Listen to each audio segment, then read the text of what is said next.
Assalamualaikum warahmatullahi wabarakatuh. Alhamdulillahi rabbil alamin. Wassalatu wassalamu ala ashrafil anbiya'i wal mursalin Sayyidina wa maulana Muhammadin wa ala alihi wa sahbihi wa man tabi'ahu ila yaumiddin. Rabbi shrah li sadri wa yassir li amri wahlul 'uqdatam min lisani yafqahu qawli. Bapak-bapak, ibu-ibu, hadirin hadirat, muslimin muslimat, jamaah fardu subuh Masjid Agung At-Taqwa Kutacane, insyaallah semuanya dimuliakan Allah Subhanahu wa taala. Amin ya rabbal alamin. Sudah ditukar mikrofon, suaranya sama aja. Cuma nanti di video, di rekaman nampak orang bahwa persediaan mikrofon masjid ini banyak. Semua yang sudah berkontribusi sehingga silaturahim kita subuh ini terwujud, insya Allah mendapatkan panjang umur dan murah rezeki. Sesuai dengan janji Nabi Muhammad sallallahu alaihi wasallam, man ahabba ayyubsatalahu fi rizqihi, siapa yang mau lapang rezekinya, wa yunsa'alahu fi asarihi, panjang umurnya, maka hendaklah dia menyambung tali silaturahim. Tema kita subuh ini merajut ukhuwah, meraih berkah menuju ridha Allah. M3, merajut ukhuwah. Kalau neneknya adik-beradik, bapaknya bersaudara kandung, lalu cucu-cucu ini ingin menyambung hubungan, disebut dengan silaturahim. Tapi kalau tak ada hubungan, maka disebut dengan ukhuwah Islamiyah. Orang Jawa dengan orang Batak, orang Aceh dengan orang Minangkabau, orang Bugis dengan orang Banjar, maka itu disebut dengan ukhuwah Islamiyah. Jadi kedatangan saya ke Kutacane ini adalah merajut ukhuwah Islamiyah. Sama-sama asyhadu an la ilaha illallah wa asyhadu anna Muhammadan Rasulullah. Kalau tak dibuat acara begini, tak jumpa saya dengan Forum Dai Perbatasan, FDP namanya. Ketuanya Bapak Dokter Nur Khalis. Bukan doktor, dokter. Kalau doktor pegangannya mikrofon. Kalau dokter jarum suntik. Kalau tak dibuat acara ini, tak jumpa saya dengan anggota DPR RI yang duduk di Jakarta sana, Bapak Muhammad Fakhri. Hadir juga bersama kita DPD, senator dari Aceh. Dari seluruh provinsi ini cuma 4 orang yang terpilih. Salah satunya adalah Ustadz Muhammad Fadil Rahmi. Kalau tak dibuat acara ini, tak duduk kita bersama Ketua Ikatan Alumni Timur Tengah. Dari mulai lulusan Yaman sampai tamatan Maroko, itu ketuanya Ustadz Muhammad Fadilah. Jadi yang saya sebutkan nama-namanya ini hanya yang disebutkan oleh protokol tadi. Yang tak disebutkan saya tak ingat. Ini pun udah susah juga saya ingat-ingatnya. Mau tak disebutkan, mau disebutkan, malaikat tak luput menuliskan catatannya. Inna alaikum lahafizin kiraman katibin ya'lamuna ma taf'alun. Sakit kali hatiku tadi. Udahlah bangun cepat-cepat, datang cepat-cepat, tak dapat tempat duduk, tak pula disebutkan Ustadz itu namaku. Ada orang yang datang lambat tiba-tiba duduk di muka, disediakan pula tempat duduk. Tak adil betul. Boleh jadi saudaraku yang di ujung, yang di tepi, yang di sana lebih dulu masuk surga daripada Abdul Somad yang duduk di atasnya. Mak diaminkan orang ini pula. Padahal tujuan Allah menyenangkan hati orang yang di belakang-belakang sana aja. Semua yang hadir ini insya Allah masuk surga. Man qala la ilaha illallah Muhammadur Rasulullah dakhalal jannah. Siapa yang mengucapkan la ilaha illallah Muhammadur Rasulullah, maka dia masuk surga. Datang sahabat bertanya, wa in zana, kalau dia berzina, wa in saraq, kalau dia mencuri. Kata Nabi, wa in zana wa in saraq, walaupun dia berzina, walaupun dia mencuri, dia tetap masuk surga. Cuman agak transit sedikit. Transit di mana Pak Ustaz? Neraka jahanam. Makanya mesti taubat nasuha. Ya ayyuhallazina amanu, hai orang beriman, tubu ilallah, bertaubatlah taubatan nasuha. Mudah-mudahan yang selama ini buat silap, buat salah, buat dosa, taubat nasuha. Amin. Illa man taba, orang yang bertaubat, wa amana, beriman dengan baik, wa amila amalan salihah, beramal salih. 3 syaratnya: taubat, beriman, beramal saleh. Mereka ini yubaddilullahu sayyiatihim hasanat. Semua yang buruk-buruk, yang jelek-jelek dulu diganti Allah dengan yang baik-baik. Mudah-mudahan begitu jugalah amal kita ini insyaallah. Amin ya rabbal alamin. Kalau kita sudah menyambung silaturahim, merekatkan ukhuwah Islamiyah, jangan lagi mempermasalahkan yang kecil-kecil, yang remeh-temeh, demi menjaga persatuan.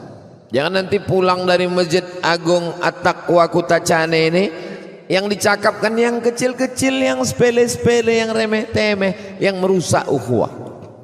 Nampaknya sholat kita di Masjid Agung tadi itu tak sah. Kenapa? Imamnya tinggi kali. Memang ada pendapat ulama fikih, kalau imam itu lebih tinggi sehasta dari makmum, hukumnya makruh. Ini rasanya tak sampai sehasta. Kalaupun sampai, karena kita udah berkawan lama, tak sampai banyak kali lah. Sehasta. Dulu, zaman dulu imam itu biasanya letaknya lebih tinggi. Supaya apa? Supaya suara imam itu bisa ke belakang. Dia lebih tinggi dari makmum, karena belum ada mikrofon. Jadi suaranya tinggi. Bismillahirrahmanirrahim. Tapi tak boleh tinggi kali, makruh. Andai lebih tinggi dari sehasta pun tak sampai haram, makruh. Lalu kenapa di Masjid Agung At-Taqwa Kutacane subuh ini dibuat sampai? Sebetulnya ini bukan untuk imam, ini untuk saya. Biar supaya nampak tinggi di atas, biar supaya kamera itu bisa shoot nampak. Tapi kemudian karena kebetulan kalau dibuat imam di belakang ini banyak kali tempat kosong, akhirnya naik imam ke atas. Jadi tak usahlah dipermasalahkan yang khilafiyah. Aku sebetulnya mau datang ke Masjid Agung Kutacane itu. Kenapa kau tak datang? Masjid itu banyak kali bunga-bunganya di samping. Apalah salahnya bunga-bunga? Apa yang ditulis kaligrafi di dinding itu? Jadi dulu Masjid Nabawi di Madinah pun pernah dipermasalahkan orang. Mau dihapus kaligrafi di dinding Masjid Nabawi. Apa kata Syekh Muhammad Mutawalli Sya'rawi, ulama besar dari Mesir, Syekhul Mufassirin, imamnya ahli tafsir. 15 tahun pemerintah Saudi Arabia mengundang Syekh Muhammad Mutawalli Sya'rawi menjadi dosen di Universitas King Saud, yang sekarang berubah nama menjadi Universitas Ummul Qura di Makkah. Apa kata Syekh Muhammad Mutawalli Sya'rawi? Waktu menengok tulisan kaligrafi yang cantik di Masjid Nabawi itu, apa yang kau lihat? Kalam Allah. Apa yang keluar dari mulutmu? Pujian. Masya Allah, Alhamdulillah, Tabarakallah. Apa yang kau ingat? Allah. Lalu apa jeleknya? Begitu juga dengan kaligrafi di masjid kita ini. Berapa banyak jamaah menengok kaligrafi ini, Masya Allah. Apa yang kau herankan? Entah apa bacaannya Pak Ustaz. Yang sebelah sana itu Qul a'udzu birabbin nas. Yang sebelah sini Tabbat yada abi lahabin wa tabb ma aghna, dan seterusnya lah. Kalau yang ini ini takut saya membacanya. Kenapa? Qul ya ayyuhal kafirun. Kalau yang ini alam nashrah laka sadrak. Jadi kalimatnya baik-baik, apa pula salahnya? Semua orang menengok kaligrafi ini, Masya Allah. Saya yakin orang-orang dari Sumatera Utara, dari Riau, dari Makassar datang ke Masjid Agung Kutacane ini, kalau menengok ini semuanya menengok macam menengok kucing Anggora. Apalagi ibu-ibu kalau datang ke menengok, apa kata dia? Berapalah harga lampu hias nih ya? Jadi baik, apa pula salahnya? Jadi masalah-masalah khilafiyah ini tak usah dibangkit sehingga merusak ukhuwah kita. Kenapa sholat subuh di Masjid Agung At-Taqwa Kutacane itu pakai 3 rakaat tadi dibuat? Bukan 3 rakaat, itu 2 rakaat. Yang sujud pertama itu namanya sujud tilawah. Nama ayatnya sajadah, nama sujudnya tilawah. Aku seumur hidup baru sekali Pak Ustadz. Iyalah, baru tadi gua sembahyang subuh. Orang dari pesantren dulu, tapi kan tak semua orang tamat pesantren. Kita jelaskan aja.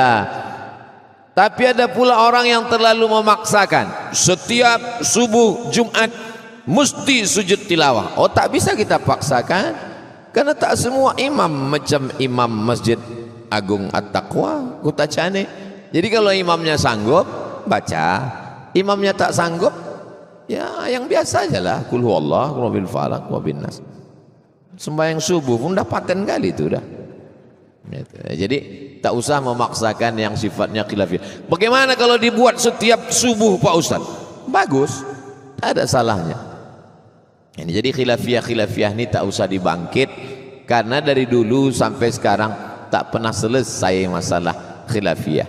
Tadi selesai salat, Assalamualaikum warahmatullahi, Assalamualaikum warahmatullahi. Ada jamaah sebelah tangan, sebelah kanan saya langsung menyalami saya. Assalamualaikum Ustaz. Apa pula salahnya habis salat salaman?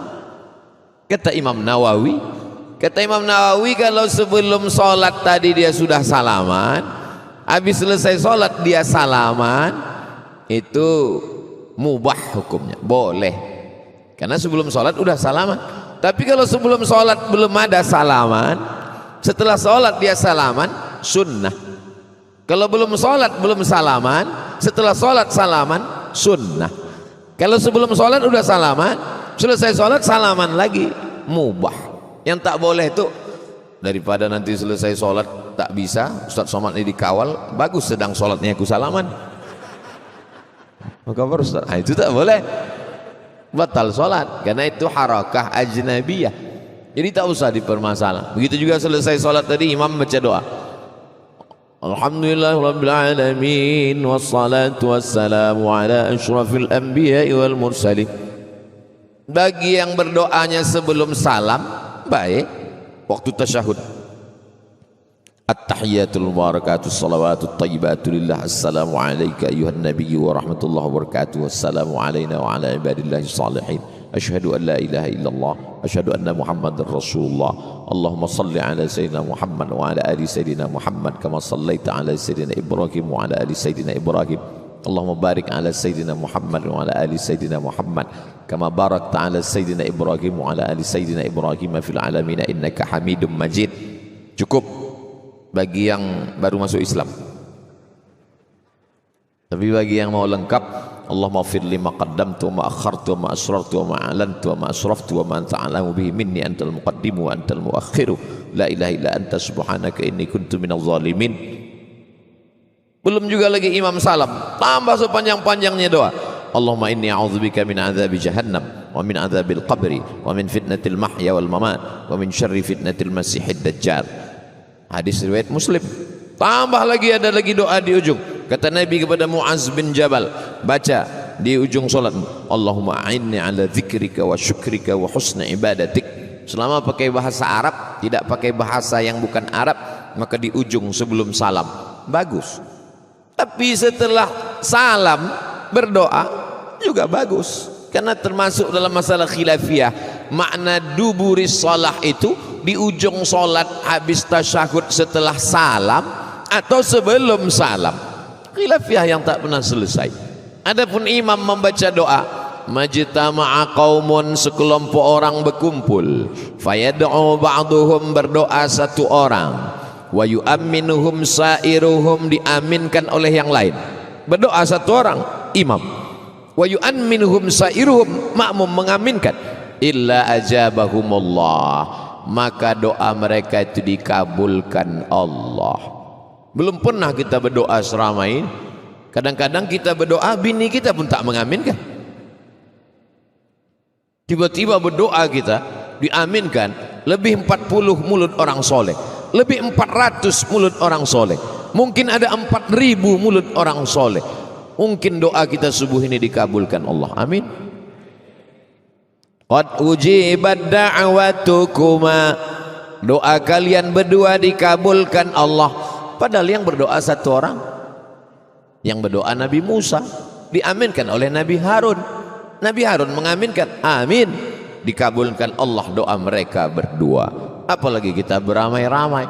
Jadi ini masalah khilaf. Aku tak setuju kali doa imam itu Pak Ustadz. Kenapa? Dia minta hujan. Terus? Iyalah dia minta hujan, dia nanam sawit, aku nanam karet. Karena ada doanya yang bersifat umum. Allahumma inna nas'aluka salamatan fid din wa afiatan fil jasad wa ziyadatan fil ilmi wa barakatan fil rizqi.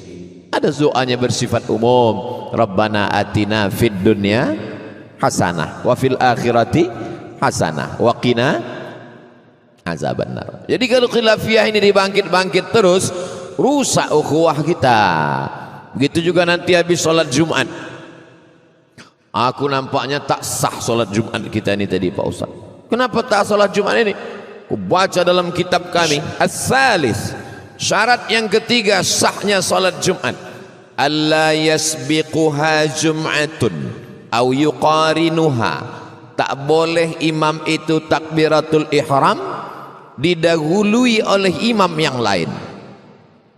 Misalnya di Kutacane ini banyak masjid, imam di Masjid At-Taqwa Kutacane takbir, usolli fardal jumu'ati raka'ataini adaan imaman lillahi ta'ala, jam 12.45 Allahu Akbar. Tiba-tiba ada yang lebih imam lebih dulu, jam 12.40 di sana, maka tak sah salat Jumat kita ini. Ini kitabnya, alla yasbiquha jum'atun au yuqarinuha, kalau ada Jumat yang lain serentak atau lebih dulu, maka tak sah Jumat itu. Tapi kan ada kelanjutannya di ujung. Kapan itu? Ketika satu kota itu satu Jumat. Tapi illa idza kaburat al baldatu, kalau kotanya itu besar, wa asura ijtima'uhum, kalau kotanya besar dan masyarakatnya tak bisa berkumpul di satu tempat, jadi ada illahnya di situ, ada pengecualiannya, maka sahlah. Itu makanya di Mesir Mesir tuh muftinya zaman kami kuliah dulu mazhab Syafi'i, Syekh Ali Jum'ah. Siapa yang lebih alim daripada Syekh Ali Jum'ah? Apa kata ulama Maroko?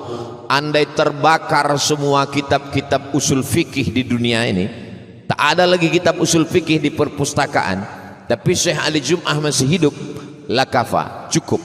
Dan Syekh Ali Jum'ah tidak pernah mengatakan, hai orang di Mesir, di Kairo, tak sah salat Jumat kalian.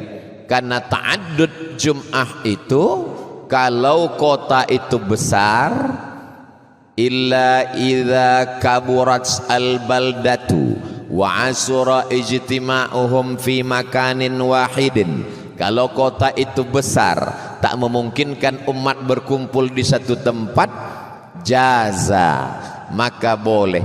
Maka kata mufti Yordania, kenapa Ustadz mengutip pendapat mufti Yordania? Karena Yordania dalam konstitusinya bermazhab Syafi'i.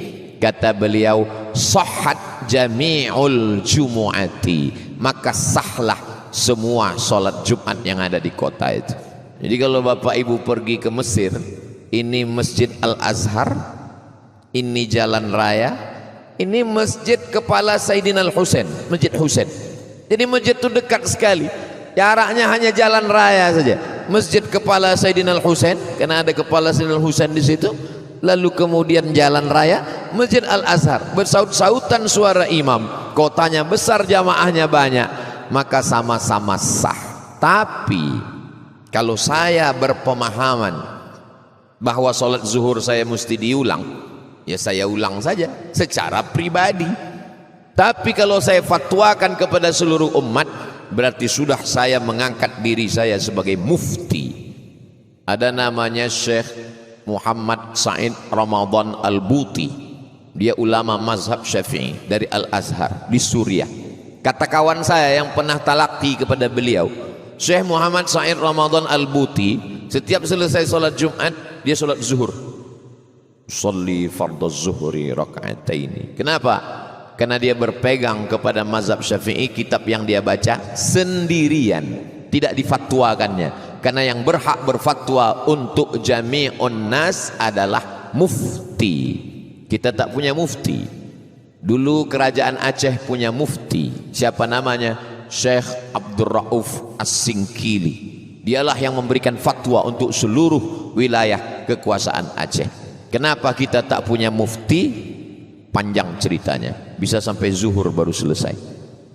Saya hanya ingin mengatakan bahwa berdasarkan mufti Mesir, berdasarkan mufti Yordania bermazhab Syafi'i, untuk zaman sekarang solat Jumat yang ada di kota itu yang disebut dengan ta'addud al-jum'ah sah menurut mazhab Syafi'i. Tapi secara pribadi kalau ada orang mengulang, itu adalah hak prerogatif pribadi dia. Tapi kalau saya fatwakan kepada seluruh umat, berarti saya sudah mengangkat diri saya sebagai mufti.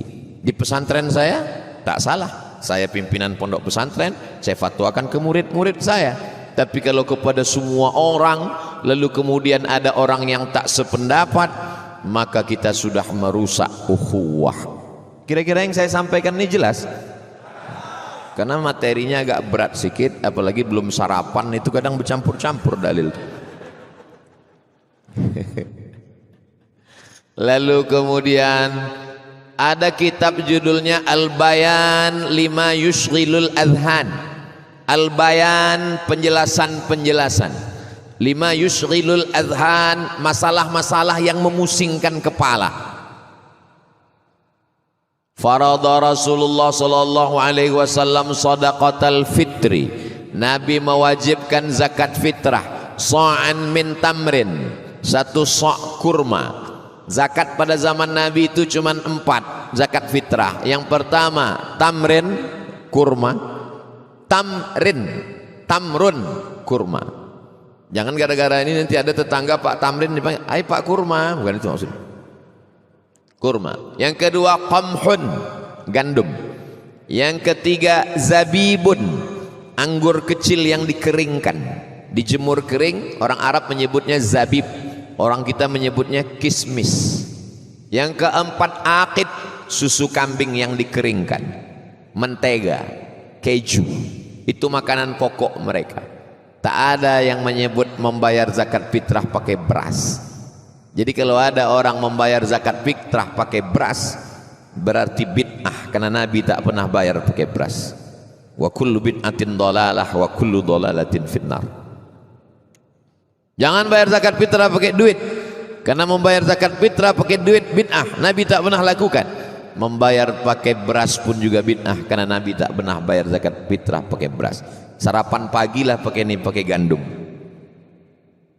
Insya Allah saya coba makan pakai gandum tuh waktu di Mesir sama Maroko. Perut kenyang tapi otak tak bisa bekerja. Saya tinggal di asrama waktu di Maroko. Jadi pas pulang dari pasar, saya bawalah beras sekilo. Datanglah kawan saya 2 orang. Yang satu namanya Abu Ahmad dari Chittagong, Bangladesh. Yang satu lagi namanya Ammar dari Karachi, Pakistan. Cuman bertiga aja kami yang orang Asia yang makan nasi. Datang si Ammar sama si Abu Ahmad. Abdul Somad, enta mazil tata al-kuruz, kok masih makan nasi lagi, kata dia. Iya, saya bilang, kami di Maroko nih gak ada lagi makan nasi, kami makan gandum, kata dia.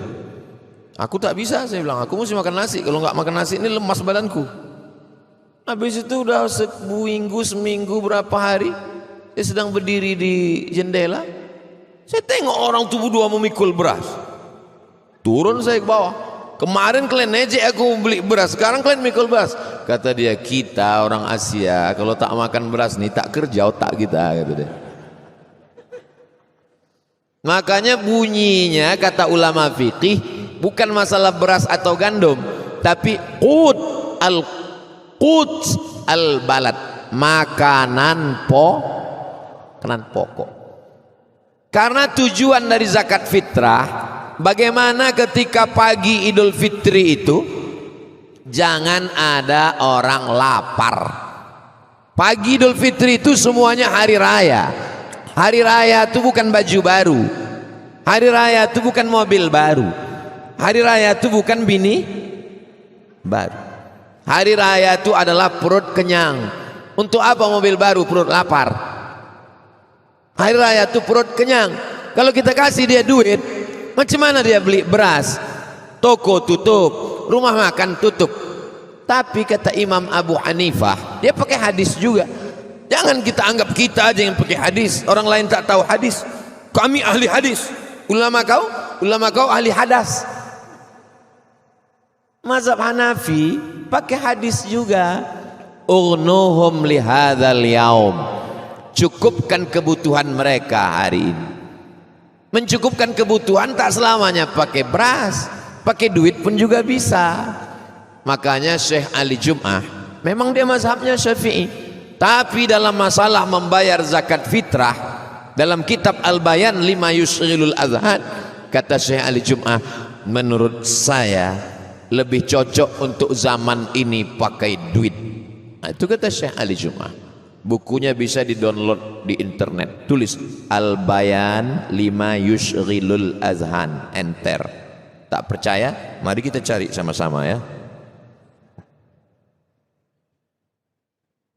Al-Bayan lima yushghilul adhan. Saya mau memastikan masih ada tak bukunya. Habis pula paketnya. Al-Bayan lima yushghilul adhan. Ustaz, handphone kami nggak bisa tulis Arab, berarti belum mu'alaf. Nah tuh, tahmil kitab Al-Bayan lima yushghilul adhan PDF gratis, download Syekh Ali Jum'ah. Kenapa kata beliau untuk zaman ini lebih cocok pakai duit? Karena zaman sekarang kita kasih beras sampai berkarung-karung, akhirnya beras itu dijual fakir miskin ke toko lebih murah karena dia perlu duit. Saya waktu diundang ke Brunei Darussalam, tausiah, diberitahu, di briefing, Ustadz Abdul Somad ceramah di sini, kalau mau menceramah pakai akidahnya Asy'ari, fikihnya Syafi'i, tasawufnya Sunni, Imam Abu Hamid Al-Ghazali, Imam Junaid Al-Baghdadi. Tapi walaupun begitu Ustadz Somad, dalam beberapa perkara kami di sini tetap memakai mazhab bukan Syafi'i. Contohnya tentang zakat fitrah. Itu saya ingat betul. Ternyata di Brunei Darussalam zakat fitrah pakai uang. Tapi saya pribadi Abdul Somad, sejak pulang ke Pekanbaru Riau tahun 2008 sampai sekarang 2008 sampai 2022 sudah 13 tahun belum pernah saya bayar zakat fitrah pakai uang. Saya sampai sekarang bayar zakat fitrah pakai beras. Sampai kemarin saya sendiri membeli berasnya, saya sendiri membeli plastiknya, saya sendiri menakarnya 4 mud 1 sok, saya sendiri membayarkannya tetap pakai beras. Tapi saya menceramahkan, menyampaikan yang membayar pakai beras sah, yang membayar pakai duit pun juga sah. Bukan kata Abdul Somad, berdasarkan pendapat para ulama. Tujuan saya supaya umat ini jangan heboh berkelahi masalah kunut tak kunut, masalah beras dan duit, masalah karena sibuk dengan khilafiyah sampai dia lupa saudaranya di perbatasan sudah tidak lagi la ilaha illallah Muhammadur. Ini penting. Perbatasan ini genting. Namanya bubur panas. Tolong jangan dibayangkan nanti menetes air liur. Bubur panas. Orang kalau makan bubur panas dari tengah apa dari samping? Dari samping. Bubur panas tak akan disendok dari tengah, karena kalau disendok dari tengah panas. Disendok dari tepi, karena bubur biasanya di pinggir ini dingin. Wilayah-wilayah perbatasan ini yang pinggir-pinggir ini dingin, tidak hangat. Yang hangat itu cuma hubungan kita. Yang pinggir-pinggir ini dingin, itulah yang disendok duluan. Masalah khilafiyah jangan dibangkit. Tapi ada masalah yang tidak ada khilafiyahnya. Masalah apa itu? Masalah menjaga akidah saudara kita di perbatasan. Kita akan dituntut di hadapan Allah Subhanahu wa taala. Allahu Akbar. Hai orang-orang kaya yang berada di pusat kota Cane, orang yang punya jabatan kekuasaan di pusat pemerintahan. Jabatan kalian 2 periode, itu pun paling lama.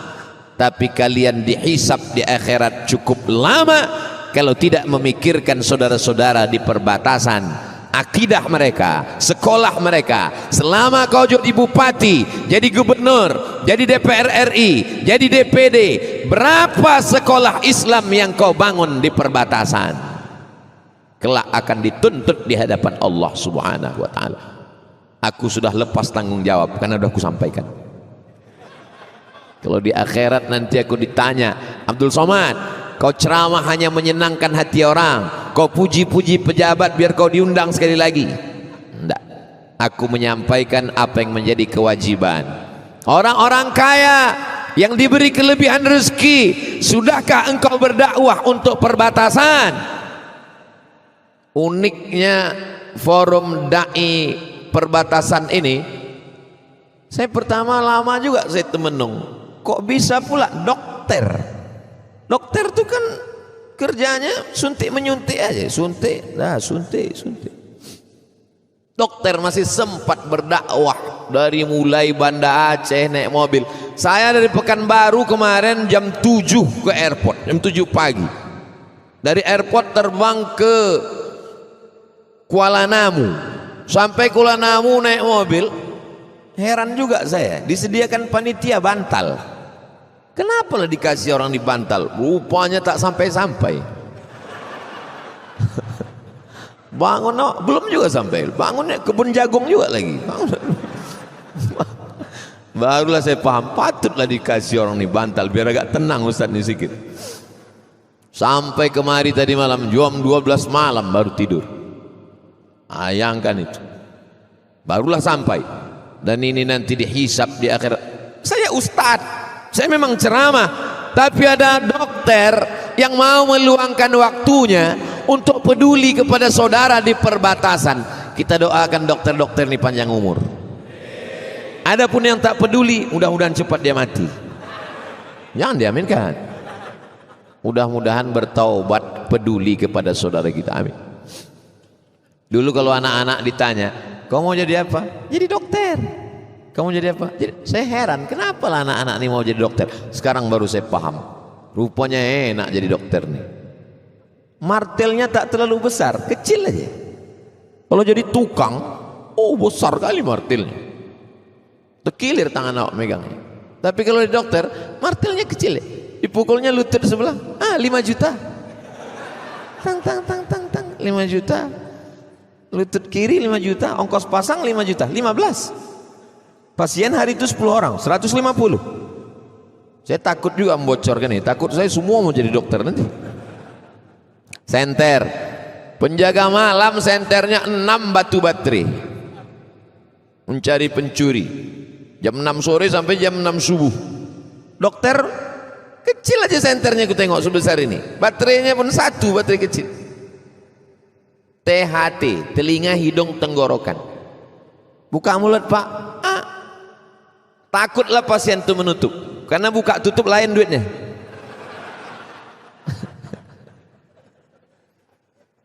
Saudaraku yang ada di Ikatan Dokter Indonesia yang peduli kepada dakwah perbatasan, Allah meridhoi pekerjaan kalian. Anak-anak kita ada satu jadi ustadz, bagus. Ada satu jadi jenderal, tentara, polisi, mantap. Tapi mesti ada satu yang jadi dokter, karena berdakwah ke pedalaman tak bisa tablik akbar. Ustadz kok tahu? Pengalaman pribadi. Masuk saya ke dalam hutan belantara di Riau, di Jambi, satu pun tak ada orang kenal. Beda sama di Kutacane, pengawalan keliling. Tadi malam jam 11 malam sampai, masih ramai lagi di belakang orang nunggu. Makin diusir makin ramai. Api di dalam hutan, tak ada orang kenal sama kita. Tapi begitu dia katakan, besok bapak-bapak akan ada pengobatan dan pemeriksaan kesehatan gratis bersama dokter-dokter. Ramai orang itu datang. Diadakan di depan masjid. Ada yang maaf cakap bibir sumbing, ada yang tangannya digigit ular tak sembuh-sembuh, ada yang kakinya terjepit, ada yang istrinya hamil rupanya kandungan ada kelainan. Dokter, ternyata di pedalaman, di perbatasan, dakwah dengan profesi kedokteran lebih menyentuh. Maka jadilah anak-anak kita yang pandai-pandai, yang cerdas-cerdas, yang hebat-hebat otaknya ini. Ada di antara anak jamaah nih 1, 2, 3, 10, 50 yang jadi dokter insyaallah. Amin. Apalagi dokter kandungan. Oh, perempuan yang tak sholat, rambutnya warna merah kuning kelabu, tak pernah ke masjid, sedang hamil tua, anak ibu dokter kandungan, SPOG, spesialis obgyn. Itulah nasihat yang paling masuk. Ibu banyak-banyak zikir ya, berdoa. Iya gitu deh. Nanti kalau anaknya udah lahir mau pakai jilbab ya, nah 3 lapis ku pasang selahir lah nanti gitu. Nah itu luar biasa. Masuk kaji itu. Kenapa? Karena banyak di rumah sakit itu orang-orang yang sudah memang mau sakaratul maut. Pejabat-pejabat, orang-orang kaya yang terbaring di ruang ICU. Disitulah saatnya memasukkan dakwah. Siapa yang bisa masuk ke ruang ICU kalau bukan dokter? Bapak, tanahnya banyak kan Pak? Banyak. Itu tinggal semua Pak, diambil sama istri Bapak, nikah dia sama berondong manis. Kata Bapak tuh. Jadi cemana tanahku ini? Serahkan aja sama forum dai dakwah perbatasan. Ambillah semua, ambil gitu. Oh, itu. Jadi ini amat sangat penting. Jadi Pak Dokter semangat terus, cari ruang ICU, tengok siapa yang mau mati, sampaikan. Tidak bisa selesai dengan khutbah. Masalah dai perbatasan, dakwah di perbatasan tak selesai dengan khutbah. Berapi-api Ustaz Somad menyampaikan, mari kita berdakwah kepada saudara kita di perbatasan. Selesai sholat Jumat ditanyakan ke jamaah, Apa yang kau dengar dari ceramah Ustaz Somad itu tadi? Entah, katanya bertakwalah kepada Allah. Masa itu yang disampaikannya khutbah tadi? Itu aja yang kau dengar kan? Mesti bersinergi antara kita. Yang kaya dengan hartanya, yang punya jabatan dengan jabatannya, yang punya profesi organisasi dengan organisasinya. Ustadz Somad dengan penjelasannya mencerahkan umat dan masyarakat. Kalau ini kita lakukan, inilah makna merajut ukhuwah. Goalnya tiang gawangnya, selamat saudara kita di perbatasan, anaknya sekolah agama, mengaji, ada masjid, ada guru yang dikirim, maka kita di akhirat selamat daripada fitnah azab karena tidak memperdulikan saudara kita, insyaallah. Amin. Saya tak bisa datang sering-sering ke Kutacani. Seumur-umur 3 kali inilah cuman. Sekali dulu, habis itu yang kedua naik helikopter, keren kali. Wow, masih terbayang saya turun helikopter. Wow, gagah kali ah. Lain sama tadi malam naik mobil terkantuk-kantuk lah. Ya itu, jadi baru sekarang. Jadi saya tak bisa, tapi ternyata ada dai-dai kita yang mengkhususkan dirinya. Siapkah Bapak Ibu mensupport dakwah perbatasan? Dari bunyinya macam tak siap ku dengar. Tapi saya maklum, begitulah saudara yang dengan segala keterbatasan bisa datang. Ini baik sekali. Yang pertama adalah merajut ukhuwah, setelah itu meraih berkah. Berkah itu apa Pak Ustadz? Berkah itu lebih dari semestinya, itu berkah. Ziyadatul khair, kebaikan lebih dari semestinya, itu berkah. Handphone itu cuman ngangkat telepon, nelpon orang, pakai video YouTube, pakai rekaman suara, itu cuman handphone. Tapi ternyata handphonenya berkah. Kenapa handphonenya berkah? Dipakai merekam ceramah, di-share, streaming, akhirnya lebih daripada semestinya. Handphone yang mungkin buat dosa, tapi handphone di Kutacane ini yang punya handphone ini masuk surga sama handphonenya sekalian. Mengalir pahala. Kamera merekam, menggambar orang, tak menutup aurat. Orang yang sedang duduk di pelaminan, rambutnya terurai, menjadi dosa. Tapi kamera subuh ini kamera yang berkah. Kenapa? Lebih dari semestinya. Menyimpan memori ceramah, disebarkan, ustadznya meninggal, yang punya kamera meninggal, tapi amalnya mengalir sampai hari kiamat, insyaallah. Amin. Begitu juga dengan bupati, wali kota, gubernur yang mensupport program pengiriman dai ke perbatasan, ke pulau-pulau, ke desa terasing. Berapa bulan yang lalu saya ke Pulau Banyak. Sampai di Pulau Banyak ketemu dengan dai-dai. Saya tanya, "Gimana kalian bisa berdakwah kemari jauh?" Kami diangkat oleh Gubernur Fulan, zaman Pak Gubernur Pak Erwandi. Kami ini diangkat oleh Pak Erwandi, digaji dari APBD, dikirimkan menjadi dai-dai, ikut tes PNS, menikah, berkeluarga, terselamatkan sampai sekarang. Jabatan tak lama, tapi sampai hari kiamat amal jariah tetap mengalir. Allahu Akbar. Maka siapa yang mau jadi gubernur, duduklah kalian. Masalah kampanyenya nanti kita atur, tapi tak jamin jadi. Masalah politik ini tak usah serius sekali. Ini sampai serius berkelahi antara menantu sama mertua gara-gara pemilihan kades. Apalah, tengoklah pengalaman saya masalah dukung-mendukung. Mati-matian awak berkelahi. Rupanya orang itu berkawan.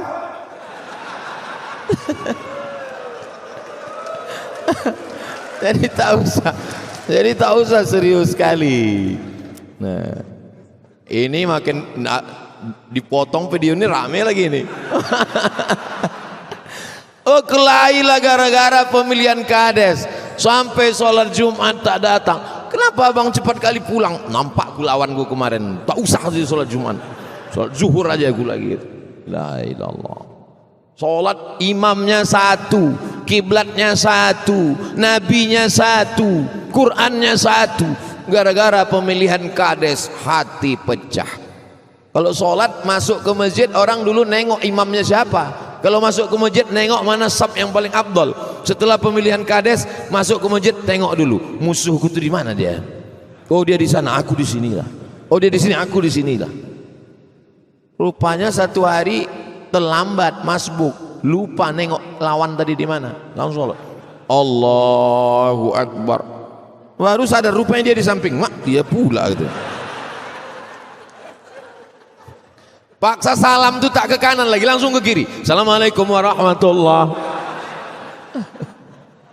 Cemana mau dapat barokah kalau hanya pemilihan kades rusak hubungan kita.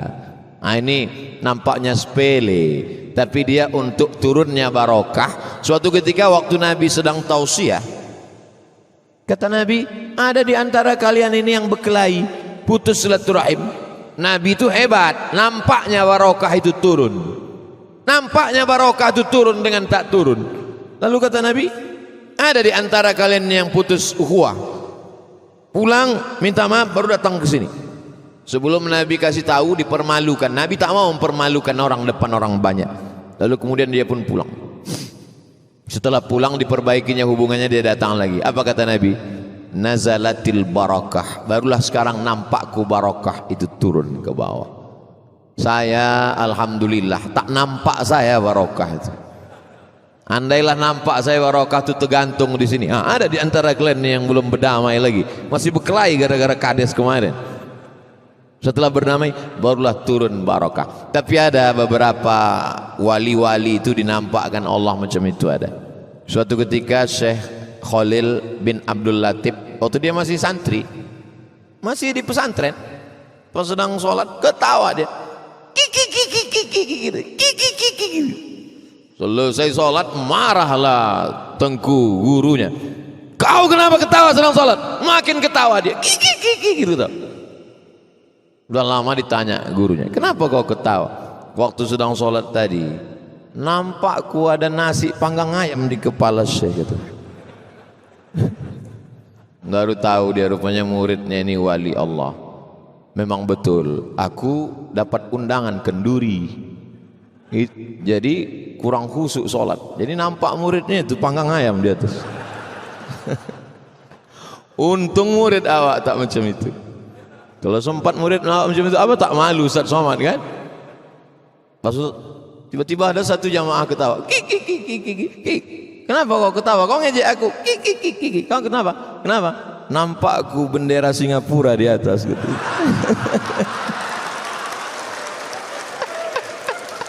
Rupanya Ustaz itu belum move on juga lagi gitu. Macam-macam lah komentar orang. Macam-macam. Kita sebagai saya tak pernah saya pedulikan itu. Antara orang ngejek caci maki, cuman jamaah ini mengirim ke nomor saya, macam-macam dikirim. Kok bisa kawan Ustadz sendiri ngejek Ustadz? Ada dikirimnya itu. Ini kan kawan Ustadz nih, kok ngejek Ustadz? Senyum saya membaca itu. Kenapa? Dia ini dulu mau cetak buku saya. Mat, kalau ada buku kau aku yang nyetak ya. Saya bilang aku punya percetakan sendiri, namanya UAS Press.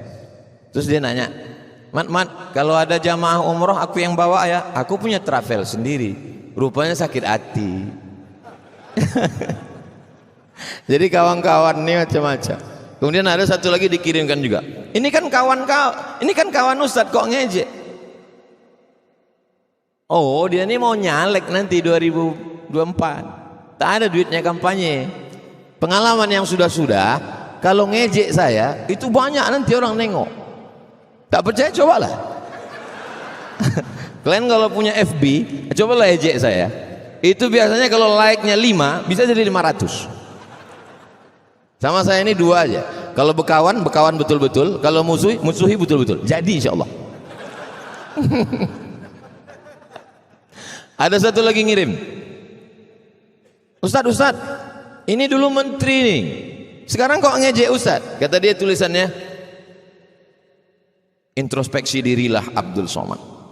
Pas saya tengok, ketawa saya. Dia dulu pernah ngundang saya ke Istiqlal sebelum Pilpres.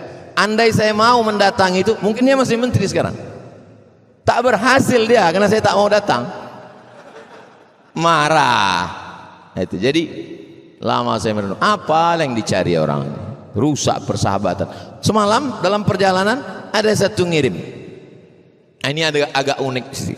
Yang menulis ini namanya Gibson Simarmata, pendeta. Kata Pak Gibson Simarmata dalam tulisan Twitternya, Abdul Somad, kau sebetulnya orang baik, tapi dibuat kau menjadi tak baik untuk menutupi minyak goreng dan orang yang rasis. Gibson Simarmata. Saya balas kawan itu, saya tulis di bawah pakai pepatah Arab. Aduun aqilun khairum min sadiqin jahilin. Lebih baik berlawan dengan orang berakal daripada berkawan sama orang yang dungu. Boleh untuk update status pagi ini. Berlawan kita dengan orang berakal, tak akan dianiayanya kita. Berkawan kita sama orang dungu, jatuh handphone itu dibuatnya. Jadi sebenarnya berbagai macam peristiwa yang terjadi dalam hidup saya, iktibar pelajaran yang saya ambil luar biasa. Setelah kejadian ini muncullah tulisan-tulisan. Ternyata Bung Hatta bersumpah sampai mati tak akan ke Singapura. Cari tulisannya. Tulis di Google Bung Hatta, tulis di situ Bung Hatta Singapura. Tulis lagi Gus Dur Singapura. Enter. Cara mencari tulisan di Google gitu, Gus Dur Singapura. Ternyata Gus Dur pun punya yang luar biasa, sejarah yang luar biasa. Buya Hamka gitu juga, ada ceramah Ustadz Roni Chandra. Coba cari di YouTube, Buya Hamka dan Singapura. Jadi banyak juga orang, kalau diusir-usir aja, masa ditulis-tulis di medsos. Buya Hamka tahun 70, saking berkesannya dalam hatinya waktu dia transit, ditulisnya di panji masyarakat. Waktu itu belum ada Facebook dan Instagram. Bagaimana waktu dia ditindak yang tak layak sebagai seorang ulama. Saksikan ceramahnya di YouTube, bukan oleh saya. Bermunculan. Jadi segala peristiwa yang terjadi dalam hidup kita hanya menunjukkan 2. Pertama, sahabatmu akan semakin sayang. Yang kedua, musuhmu akan menampakkan dirinya. Aku tak perlu menjelaskan tentang diriku, karena sahabatku tak akan berubah dan musuhku tak akan berubah untuk mencintai aku. Rupanya kita kalau sakit hati kita itu semakin puitis kita. Makanya ada istilah puisi-puisi Laila Majnun. Ada seorang laki-laki namanya Qais, jatuh cinta kepada seorang perempuan namanya Laila. Makanya dia pun digelar dengan asik bersyair-syair, namanya jadi Laila Majnun, tergila-gila dengan Laila. Andai dia jadi nikah dengan Laila, tak akan keluar puisi itu. Suatu hari datang Allah bertanya, Qais, iya, Alaila turidu amid dunya wa ma fi tawayaha. Kalau disuruh kau memilih antara dunia beserta keindahannya dengan Laila, mana yang kau pilih? Apa kejawab Qais? Laubaru ni'aliha ahabbu ilayya wa asfa li balwaha. Dunia sendal yang menempel di selop Laila lebih kucinta daripada dunia beserta isinya. Untuk yang jomblo-jomblo boleh untuk update status.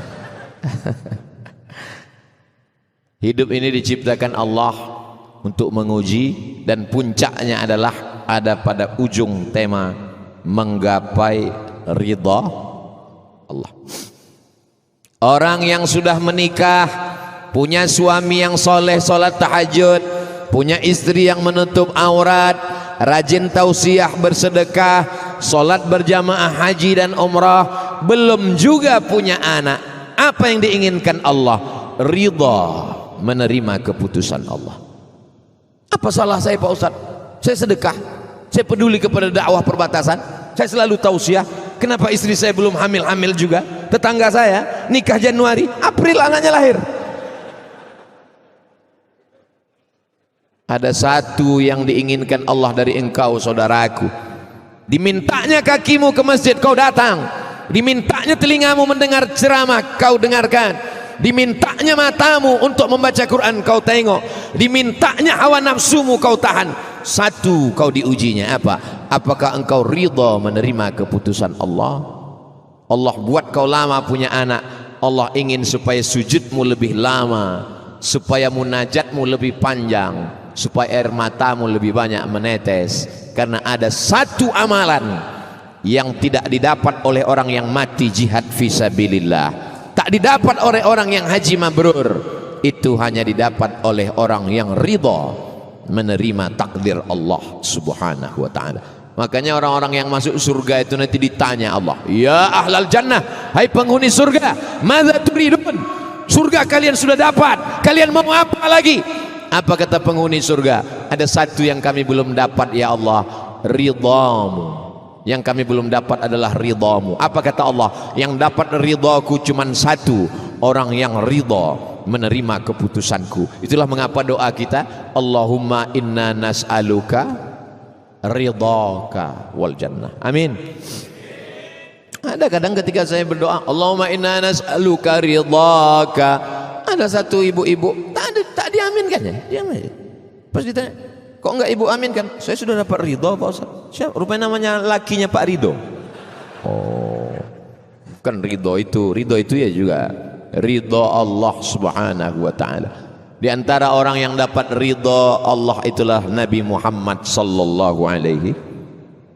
Patah giginya, berdarah pelipisnya, basah tapak kakinya, dilempar orang pakai batu. Datang malakul jiwal, kalau kami cabut gunung itu, Akhshabain, Jabal Abi Qubais, Jabal Qu'aiqian, dua bukit yang besar di kota Makkah, ku cabut, ku timpakan ke Taif, rata mereka dengan tanah. Tapi saat itu dia berbicara sampai pada maqam ridha. Apa kata dia? Asallah an yaj'al, asallah an yukhrij min aslabihim man ya'budullah wa la yusyrika bihi syai'a. Aku ridha menerima takdirmu ya Allah, keluarkan dari tulang sulbi mereka anak cucu yang akan mentauhidkan engkau. Keluarkan dari tulang sulbi orang-orang Singapura itu anak cucu yang mentauhidkan engkau. Asyhadu an la ilaha illallah wa asyhadu anna Muhammadan Rasulullah. Ridha. Tapi kan yang enak itu mencakapkannya, waktu mengalaminya tak bisa dirasakan. Kalau sudah dirasakan tak bisa pula diceritakan. Kenapa? Karena kata tak bisa mewakili rasa. Macam mana menceritakan, macam mana rasanya menceritakan terjebak di tengah jamaah mau kencing tak bisa keluar? Itu tak bisa diungkapkan dengan kata-kata. Andai diceritakan dengan kata-kata, rasanya tak terwakili. Kenapa? Karena rasaku belum tentu rasamu. Jadi kita ini mesti rajin-rajin merasakan perasaan orang lain. Orang mau kepastian, betul? Orang mau kepastian. Kepastiannya apa? Ceramah ini sampai jam berapa? Tapi orang kalau dengar tausiah saya, dia tahu ceramah Abdul Somad tak akan lebih dari 60 menit. Itu maka di mana-mana saya katakan 600 mililiter.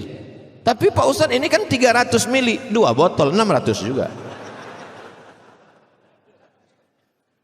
Itu makanya penting meletakkan jam di depan supaya khotib waktu mendengar khutbah itu tahu dia jam berapa. Masalahnya jam ini jam 9 kurang 15 sudah.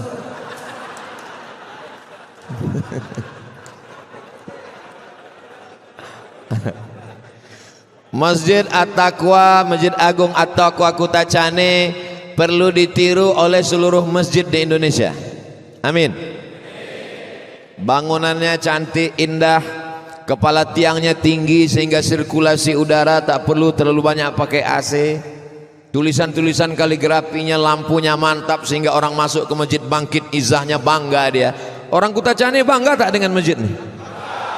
Dan yang paling hebat, Masjid Agung At-Taqwa Kutacane punya UPTD sendiri sehingga dia punya alokasi dana dari APBD. Nah, ini perlu ditiru seluruh masjid-masjid kabupaten, kota, provinsi yang ada di seluruh Indonesia. Beberapa pengurus masjid ngutang. Kenapa? Karena dana hibah provinsi, kabupaten, kota, APBD tidak cair karena ada aturan hibah jadi temuan. Sudah dialokasikan oleh bupati, gubernur, tak cair di dewan. Sudah tidak disetujui. Ada lagi aturan kalau sudah dapat hibah tahun ini, tahun depan tak boleh dapat. Akhirnya masjid macam kerakap tumbuh di batu, hidup segan mati tak mau. Saya menengok sendiri Masjid Agung. Kalau provinsi, Masjid Raya. Kalau kabupaten kota, Masjid Agung. Berserak-serak lah ember di bawah. Saya sangka ember untuk nampung duit sedekah, rupanya nampung air hujan bocor. Triplek bertanggalan. Murka Allah SWT turun. Nah, jadi apa yang ada? Saya selalu setiap satu daerah ada kelebihan-kelebihannya saya sampaikan supaya kalau ada bupati, gubernur, wali kota, pejabat, DPR RI, DPD yang menonton tausiah ini, dia ambil inspirasi dari Masjid Agung At-Taqwa Kutacane sehingga selamatlah masjid-masjid yang ada di setiap kabupaten kota, insyaallah. Amin ya rabbal. Tadi saya mulai jam 6 kurang 15, sekarang sudah jam 7 kurang 15. 60 menit kita bersama. Terakhir jawab ini, habis itu kita pun baca doa. Mana yang lebih bagus, memberikan zakat ke Baitul Mal atau menyalurkan secara sendiri? Innamas shadaqatu lil fuqara wal masakin wal amilina 'alaiha wal muallafati qulubuhum wa fir riqab wal gharimin wa fi sabilillah wa ibnis sabil. Seandainya menyalurkan zakat sendiri dibenarkan, maka tak perlu ada amil. Nabi mengutus amil zakat. Amil zakat tugasnya 3. Pertama menghitung, kedua mengumpulkan, ketiga mendistribusikan. Maka bayarlah zakat ke Baitul Mal khusus Aceh. Kalau di luar Aceh namanya bayarlah zakat ke Basnas, Badan Amil Zakat Nasional. Saya tim sosialisasi Badan Amil Zakat Provinsi Riau dulu, sudah lama sekali, sejak 2019. Kemudian saya dilantik menjadi Duta Basnas Nasional. Kemana-mana saya sampaikan itu, bayarlah zakat. Karena kalau satu lidi, satu batang lidi, satu batang lidi cuman mencongkel tai gigi, itu pun orang tak mau, jijik. Tapi kalau ada satu batang lidi disatukan menjadi sapu lidi besar, dia tidak hanya membuang sampah, pencuri pun mati dipukul sapu lidi yang besar. Jangan sampai kita hanya menjadi sebatang lidi, tapi jadilah sapu lidi besar. Maka bayarlah ke Baitul Mal atau Badan Amil Zakat Nasional. 2. Mohon penjelasan landasan hukum zakat profesi. Ketika pada masa pemerintahan Umar bin Abdul Aziz, Abu Bakar, Umar, Utsman, Ali, Sayyidina Al-Hasan, Muawiyah, terus Bani Umayyah, salah satu khalifahnya namanya Umar bin Abdul Aziz, dia mengambil zakat dari pegawai-pegawai kerajaan. Jadi semua pegawai-pegawai kerajaan itu diambil zakatnya.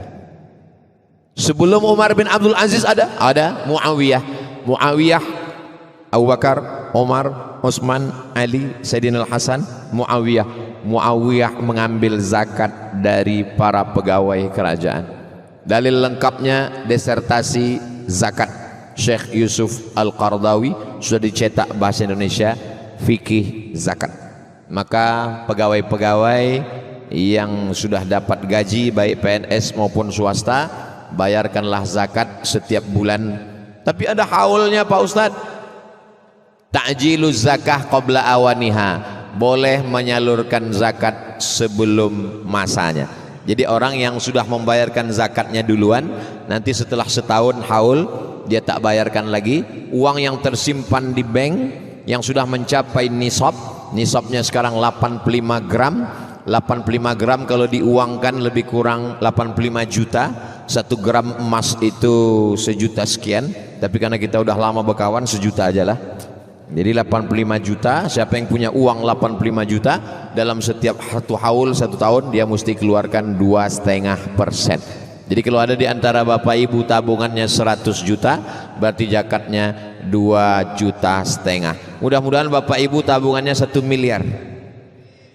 Mudah-mudahan bapak ibu tabungannya 1 miliar. Zakatnya 25 juta. Ah, tak jadilah Pak Ustaz. Ada orang yang macam itu. Berapa zakatnya Pak Ustaz? 25 juta. Ah, tak dapat 1 miliar pun tak apa-apalah. Dibukakan Allah pintu rezeki, melimpah ruah barokah, terbantulah zakat. Nanti Baitul Mal akan menyalurkan sekian persen untuk dai perbatasan, bukan untuk gaji mereka, tapi untuk membangun sekolah supaya anak-anak yang ada di perbatasan selamat akidahnya. Jangan sampai anak umat Islam tidak mendapatkan pendidikan Islam, kita akan dituntut di hadapan Allah. Saya subuh ini betul-betul merasa lepas karena sudah menyampaikan, ya Allah sudah ku sampaikan, saksikanlah ya Allah. Ala hazihin niyah. Al-Fatihah. A'udzubillahi minasyaitonir rajim. Bismillahirrahmanirrahim. Alhamdulillahirabbil alamin. Arrahmanir rahim. Maliki yaumiddin. Iyyaka na'budu wa iyyaka nasta'in. Ihdinas siratal mustaqim, siratal ladzina an'amta 'alaihim ghairil maghdubi 'alaihim waladdallin. Amin. Allahumma inna nas'aluka salamatan fid din. Selamatkan kami, anak cucu kami, anak-anak di perbatasan tetap dalam la ilaha illallah Muhammadar Rasulullah. Wa afiatan fil jasad. Sehatkan pegiat-pegiat dakwah sahabat-sahabat kami yang dalam perjalanan jauh menyampaikan risalah dakwahmu ke pulau-pulau, ke perbatasan-perbatasan ya Allah. Wa ziyadatan fil ilmi, tambahkan ilmu kami sehingga kami berlapang dada menerima perbedaan mazhab. Wa barakatan fil rizqi, berkahi rezeki kami sehingga kami dapat berzakat, berwakaf, berinfak dan bersedekah. Wa taubatan qablal maut, kami yang banyak silap salah dosa, jadikan kami orang yang bertobat sebelum malaikat maut datang mencabut nyawa. Wa rahmatan indal maut, kematian itu amat sangat menyakitkan, curahkan rahmatmu waktu kami menghadapi mati ya Allah. Wa maghfiratan ba'dal maut, bukakan pintu ampunan karena kami adalah orang yang banyak silap salah dosa mata, telinga, tangan, kaki, hati dan pikiran. Allahumma awwinna alaina fi sakaratil maut, kematian itu seperti tebasan pedang ratusan kali di tempat yang sama. Kematian itu seperti kambing yang dikuliti hidup-hidup. Kematian itu seperti mata kail pancing ditarik dari kulit yang basah. Maka ringankan kami waktu melewati sakaratul maut ya Allah.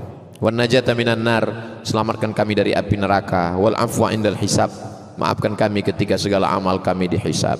Rabbana fir lana dzunubana, ampunkan dosa kami, wali abaina ayah kami, wali ummahatina mak kami, wali azwajina pasangan hidup kami, wali zurriyatina anak cucu keturunan kami, wali zu'amaina pemimpin-pemimpin kami yang soleh-soleh, wali man ahsana ilaina orang-orang yang sudah berbuat baik kepada kami. Rabbana ighfir lana dzunubana wa li abnaina, anak-anak kami, wahfazhum min kulli su' wa syarr, jaga mereka dari narkoba, jaga mereka dari zina, jaga mereka dari LGBT, jaga mereka dari aliran sesat, jaga mereka dari pemikiran-pemikiran sekuler, liberal, komunis, ateis, agnostik. Rabbana atina fid dunya hasanah wa fil akhirati hasanah wa qina adzabannar. Wa sallallahu ala sayyidina Muhammad wa ala alihi wa sahbihi wa sallam. Walhamdulillahi rabbil alamin. Taqabbalallahu minkum minna wa minkum taqabbal ya karim. Ilahi nas tulil firdausi ahla wala aqwa ala naril الجحيم ذنوبي مثل عدد الرمال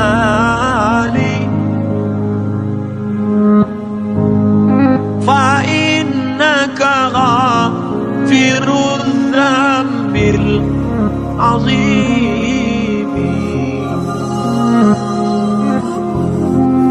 إلى